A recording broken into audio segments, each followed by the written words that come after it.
This is coffee number 5. I'm your host, Lara Schmoisman.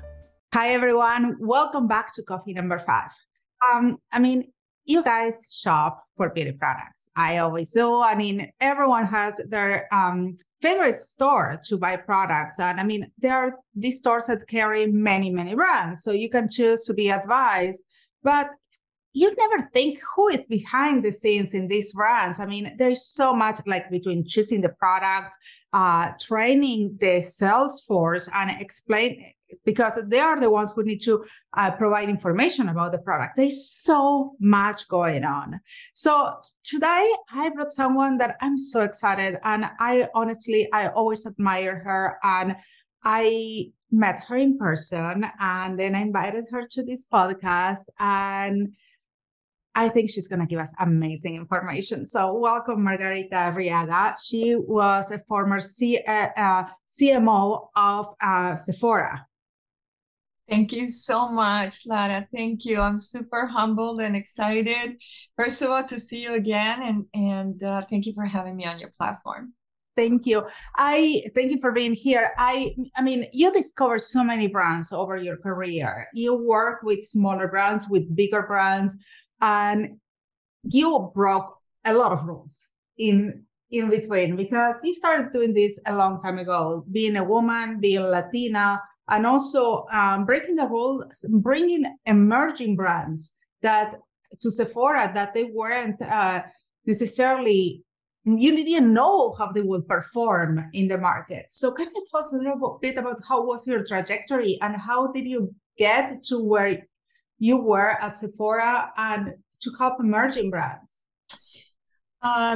First, I will tell you that I didn't start out in beauty. In my career, I started out in fashion, and I thought that's where I was. I studied fashion design and merchandising at FITM, and then I spent quite a bit of time in the home area, and I used to work. I spent a long time in Macy's, so I was on the retail selling floor and very, very consumer centric. And I share that because it has perspective to how I landed at Sephora and my trajectory at Sephora. But what I want to underscore is that I never wanted to be in the cosmetic beauty space, because my impression of the beauty space was what I witnessed while I was in Macy's, quote unquote cosmetics, the traditional cosmetic space. And I had worked, I had just finished a role and wanted to take a break. And the gentleman who was CEO of Sephora at the time, I ran into him, whom I knew. I ran into him at an airport, and he had a role, he had an opening for a head of color cosmetics. This was year 3 of Sephora launching in the US, at the end of year 3. So it was very, very new. The concept was new.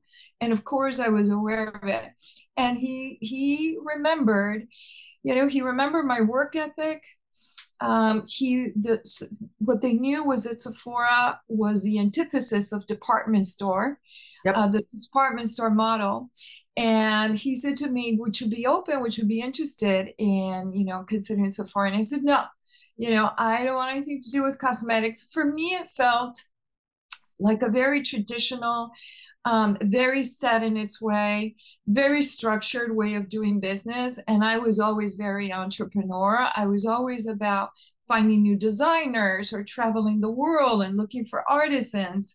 And this person knew me enough to think, it would probably be a good idea to have someone that doesn't have the cosmetic experience.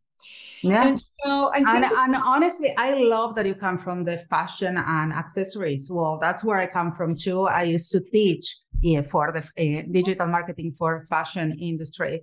And I believe that give me, first of all, different visions of cosmetics. And because there's so much in common that people don't realize, at least from the marketing perspective. Because they're luxury brands. That's exactly right. And I think that's what helped me, quite honestly. I didn't know cosmetics. I didn't know this is the way we do things. And the CEO at the time didn't want to take a page out of the here's how things are done. And we were excited that we were getting a young customer that wanted to explore, wanted to discover. And for me, my strength was traveling around the world, and uncovering things, bringing an element of surprise and delight. And I fell in love with these little indie brands. I fell in love with their stories. And I think what kicked in for me was just this natural, organic excitement that we could share, within the organization, that everybody had this common enthusiasm that we share with the customer on the discovery and the storytelling and these new products and this new approach to do business. And that's really how it happened. A lot of it happened because they knocked on our door, quite frankly. They knew that this was a new retail venue that was very much about indie brands. And then we looked for many brands, because we approached it from the standpoint on what does the customer want? Mm-hmm. And how do we fill their needs? And so, it wasn't just like, okay, come on, there it is, we're just going to put it all out there. No, there was a thought process of, we want to make sure we have makeup, skincare, fragrance. We want to make sure we have some luxury brands, some indie brands, some artistry brands. And then we let the customer lead us and guide us. We could see by the sales, by category, what would do well, but we listened to the customer. I was in stores every weekend, and they would say to us, we would love to have, more ethnic, brands, or women of color. We let them lead us, and that's how we assorted, and that's how we build the brands. And we were so vested that I think we just developed a very close relationship with the brands to help them grow. Let me ask you a question. If, let's say, I have a brand, how do I approach a place like Sephora and say, do you want to carry my brand? Today is very, very different than when I was there and when we first started to develop the business, because when Sephora came to the industry, it changed the industry. It changed it completely. It really did. That fashion aspect, the trendiness, the hot products, it wasn't that kind of a type of a business model. It became something far more exciting. And with that, it grew a lot. And so now, fast forward 15, 20 years later, and it's a very saturated now. Everybody wants to create a beauty brand, from celebrities to, influencers to, like, you have a product idea. Why not? Beauty's hot because it's a new way of expressing, and it's, the experience. So it really is a very lucrative business, but because it's so lucrative and the financial community plays, when we launched, there were no investors in beauty other than the big institutions. Okay. Now you have private equity firms, venture capitalists, and that it's a new day. That's the industry is far more saturated, but the expectations on how to grow a business is also significantly different. We could take our time way back then because we didn't have the pressure. We could, the brands could grow at their own pace, and there wasn't the pressure. Today, there's a lot more pressure. Yeah. And so all that to say is that brands to be considered at Sephora, and I can't speak for Sephora, obviously, but it's significantly harder. You have to be more established. You have to have now, have grown your community. You have to have a following. You have to bring business to Sephora, whereas before you could rely on Sephora to help you grow your business. This is something that I speak with a lot of the indie brands. There are, first of all, two things. When they manufacture, like, don't go crazy and don't manufacture your first batch crazy numbers, because cosmetics expire after a while. And so you need to create a batch that you're going to send to some retailers, you're going to send some influencers, but you need to be consistent in doing your work, your marketing strategy. Like I always say, retailers will never consider you if you don't doing your own marketing. They need to see that you're creating your own brand awareness and support your partner. Correct. I mean, I advise, because I spend a lot of time mentoring brands, I advise brands to establish themselves, go through I mean, unless you're, very, very popular and you have an incredible team and, you've got a strategy of what you're going to do. And, like some celebrities, like Selena Gomez, that has just, that has done, Rare Beauty. She didn't test. She launched at Sephora. Okay, you get that, check. But for the rest of us, no, you have to establish yourself and you have to learn what it's like to reach to your customers, what it's like to provide the level of service, what's working, what's not working, what's resonating. Is your social resonating? Do you have a following? Do you have brand ambassadors? All these different types of things, because Sephora now has an incredibly long list of brands that want to get in. Yeah. And you're very far, you're a mile long, on the totem pole on getting in. And so, and today the customer is keen. So before, while I was at Sephora, you could kind of lead and influence what you wanted the customer to experience. Now it's not that way anymore. Yes, Sephora has a point of view, but now the customer comes in and says, where is this? Yeah, the social listening social media. Yeah, social experience is incredibly important. Last time we were speaking, I remember very clearly that you were telling me that you really were really pushing for these indie brands. But many times the indie brands, they didn't realize that when they get a retailer, it's another part of their marketing that starts, that you need to create marketing materials to teach the sales personnel how to sell your product, because you're not going to get a huge space in Sephora or whatever you are. You're going to get a little space, but you need the support of those people in order to promote your product. Completely, because it is the cast members or beauty advisors and any other retailer or the customer comes in. Mostly now they come in knowing what they want. They've done their homework, and social media and social influencers help in that respect. But if you go into Sephora and you're looking for a skincare product and you want, an under eye cream, and here are your issues, the beauty advisors can't recommend everything and they can't know everything, but they are the trusted source. And so it's really, really important for brands to, have a hero product, have that one product that they're known for, that at least can help the beauty advisor zero in on how to promote your product. But yes, that is how you rely. That some people come in and want to shop on their own, but a lot of people want that assistance, and that beauty advisor is such an integral part of that conversion.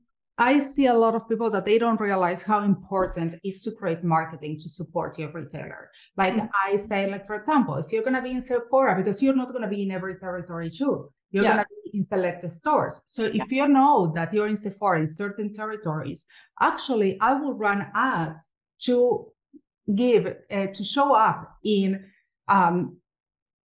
Sephora buyers in certain territories. So they start creating the brand awareness on your brand. And then when they go to Sephora, they see it. Yeah, you really do need, and it's great that you're addressing this topic, because I just started to launch in retail. And while I'm not in store, I just launched at Neiman Marcus, and I launched in Saks right in time for holiday. Okay, let's talk for a second about the product. First, tell us about the product, because it's wonderful, and I can see it in the background. So maybe you can show us too. Thank you so much. Well, I started with this vessel here, which is called Soar, and what these are is they're artistic vessels that personalize refillable lipstick products. What I wanted to create was an experience. And so these are vessels, I call them armor, because the brand was inspired by my mother, who wore lipstick as armor. And the impetus on what influenced me to create the brand, because I never in a million years thought that I would ever have a beauty brand, was that at the end of her life, she suffered from dementia. And obviously she didn't recognize me. But every time I took out that lipstick, it made her happy. She would perk up. She would pucker up ready for application. And she would look in the mirror, not realizing she was seeing her. She saw a woman. She would kiss the mirror. And so I just thought to myself very profoundly, how is it possible that she could not recognize me, but she never forgot how lipstick made her feel? And that was what drove me to create a celebration, an homage, un homenaje, for my mother, for women, for all women, because I think that what I admire so much about my mother is something that is intrinsic in all women, her strength, her ability to transcend and overcome her femininity, and just the unlimited potential that she had.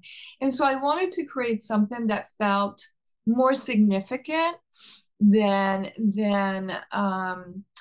the commodity of a lipstick. So I'm selling an experience. And so these vessels go over lipstick. So you use it like this, and it's a refillable. Okay. But you can also take your lipstick on the go if you don't want to be so fancy or a little extra. And so you personalize. I have a lot of different vessels like this, and you can change them around. So this collection is called Soar. It came in 3 different finishes. And the reason it's called Soar is because it's got feathers signifying wings. And it signifies, for me, it was symbolic of this aspect that a woman can be light as a feather, but together in the collective us as women all together, we can fly, we can conquer. Because it's definitely a beautiful gift for the holidays. Thank you so much. And it comes in a beautiful story box set. It comes with a refillable case and a pouch. And I just recently launched this new collection called Reflect. Because it mirrors, it's chrome, very modern, very sleek, very sexy. There's magnifying mirrors at the top. And again, you can interchange the vessels. So there's 3 of them. This is a rose gold. This is a holographic, which is called Reflective Spirit. Which is beautiful. And then this is Reflective Love. So knowing everything that because I interrupted before when you were telling me that now you're at Neiman Marcus. And so how was your experience trying to get from the other side into retail?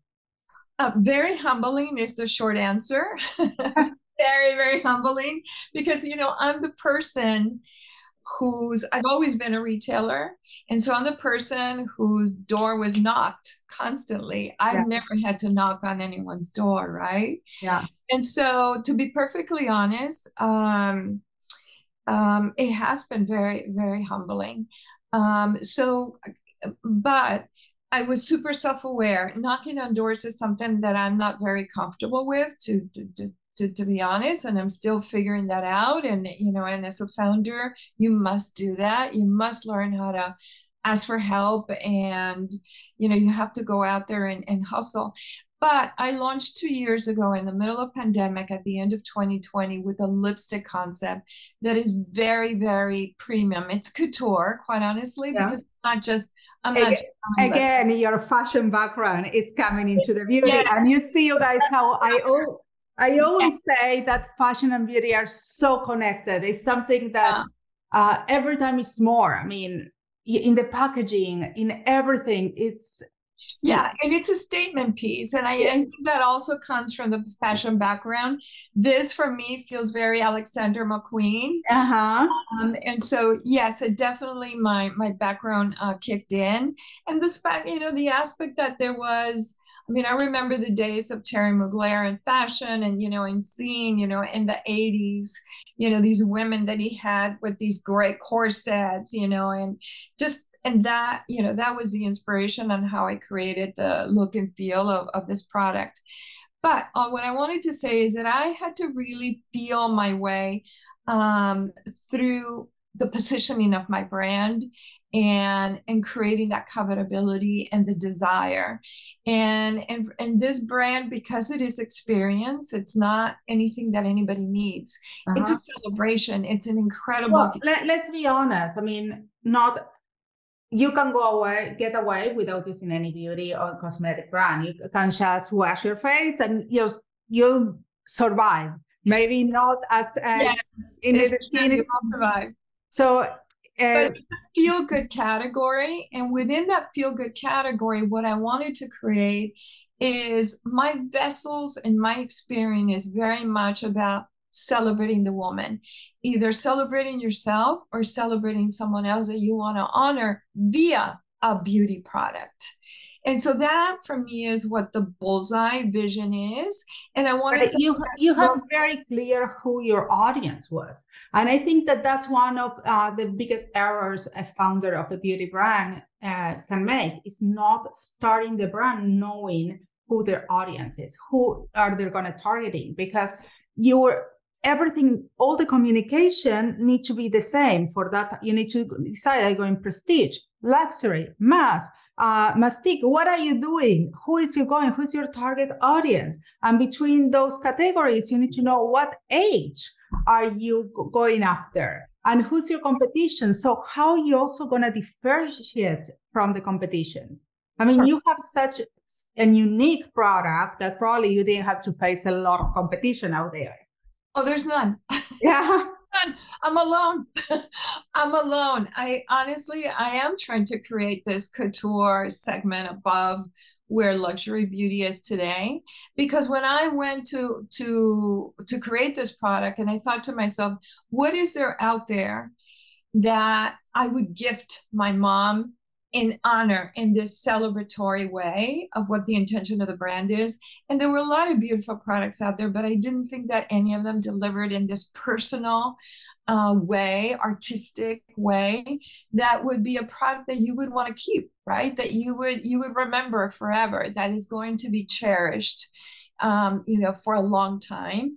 And so, yes, I was very, very clear of that white space opportunity. There is no competition, but it is a very risky, very risky. And it's very challenging because, as you were saying, it's a blank space, but at the same time, where does it fit? Does it fit in beauty, or it doesn't fit in fashion in your case? Yes, bridges.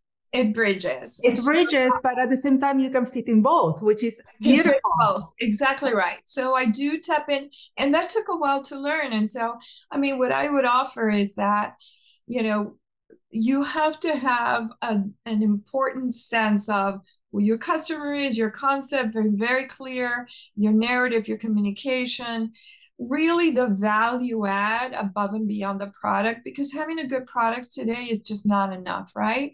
You know, what is the need that you are filling? And I am creating a need. Yep. Nobody would wake up and say, oh, I have this need. No, what I have done is try to awake people on an aspect of a need that perhaps we're not. I think that what you're creating is an experience. I can totally see my grandmother, that she was so coqueta, and she was using always lipstick. And I think if you go into my purse, there is only one thing that you're going to find several, and they're lipsticks. Yeah, me too. Me too. I mean, you're going to find probably one pen, but you're going to find several lipsticks, because lipsticks are important. And it's how I present myself to the world. I mean, I go to a client meeting, I have in my drawer 3 lipsticks, and I go, even if in Zoom, the first thing I put is lipstick. So you're creating that part of experience. Yeah, thank you. Thank you for understanding that. I appreciate that. So the first year and a half, I spent really trying to hone in on my narrative, understand where my audience is. How do I get to my audience? I mean, I thought that my audience was beauty, and to a certain extent it is, but I have begun to figure out now bridging the fashion aspect, and that takes time. before before you actually hit a retailer. And so I do encourage brands to figure it out, be very, very clear as to what your formula for success is going to be before you hit a retail partner. And that's really sound and wise advice. Don't think that the first thing you're gonna get, you can not go and hit the retailers. I mean, you can go and do DTC, and you need data. You need to know your user experiences and have testimonials. So that's all the information that you can go to. And right, and understand where are they coming from, how are they seeing you, you know, what is your repeat purchase, you know, I mean, all these important things. You know, how do you market? What is the messaging that will resonate with them? And, you know, as I am now at the end of year 2, as I think about 2023 and my strategy, I am now trying to now get very, very tight on my positioning of the brand in order to get bolder, because you have to cut through the noise. There's a lot. There's a lot of discovery. When we have our own products, we believe everything that we are taking, their assumptions. We need to confirm that it's real. And that's where we need to get the data. We need to get input from our customers. That's why reviews are great for me. I mean, you learn from them if you use them right. I use the data because I have like clients. They were thinking that their audience it was such and such, and then we look at the analytics and they show us that the people that they are really interested is different. Correct. You're absolutely right. Yeah, marketing is very important. You know, in order to cut through the noise and to be able to target your audience and understand, you know, exactly the channels that they're at, so that you can cast a net over them. Completely agree. And probably at the beginning, you need to go a little more broad in order to understand really who is your customer. And then you can narrow it. And then when you say, okay, this is my customer, my perfect avatar, then you go and target that very strong. Correct. And for a brand like me, that takes time. And so you're right. I think the first year I was testing a lot of different things. I was doing, you know, media buys. I was, you know, getting the you know, different ads, different campaigns. And you know, it's far more predictable for other brands, but for me, because the concept is so out of the box, I really had to fish a lot. You know, it was a lot of trial and error. And also there is a lot of investment. It's not cheap. Yes. It's not cheap. Yes. Yeah. Let's be honest. It's not cheap. It's a pricing. I mean, you know, I for the brands that are fundraising, you know, I am the person that will say, if you're going to go for $1 million, you might as well go for $2 million, because you're going to run out of it very quickly. And, you know, fundraising takes a long time, you know, to be able to do. It's very exhausting. So you might as well go for it. But be very, very clear as to what you're going to do with the money. But it does take money. Yep. And I'm a luxury brand, so it took a lot of money for me. And I had to, you know, really ensure that I had, because I'm self-funded, that I had the right amount of money for a runway to allow me a few years of learning, testing different things. Otherwise, you know, you're stuck. And I love that you said the word testing, because you need to test your market in order, because let's say that even you're lucky and you get one of the retailers, but doesn't mean that it's the right partnership for you. It's important that when you know your audience so well, that then you can target your right partners too. Absolutely. 100% correct. It may not be the right partner. And by the way, that's where the work begins here. You know, it takes a lot to be able to get in through the door, but once you get through that door, because it is so crowded, you know, the retailers really rely on the brands to, you know, bring that awareness and bring that demand into the retailers. And so that's a hustle. That's really, really super critical, important. And it's a diversified campaign of what works. Some of it may be ads, some of it may be social, some of it may be, events, trunk shows. Yes, definitely. It's absolutely an omni-channel market, and you need to be, doesn't mean you need to be everywhere. You need to see what it works for your brand, but it's definitely omni-channel. Correct. Margarita, thank you so much. Gracias for being here. I love this chat, and we need to do it again.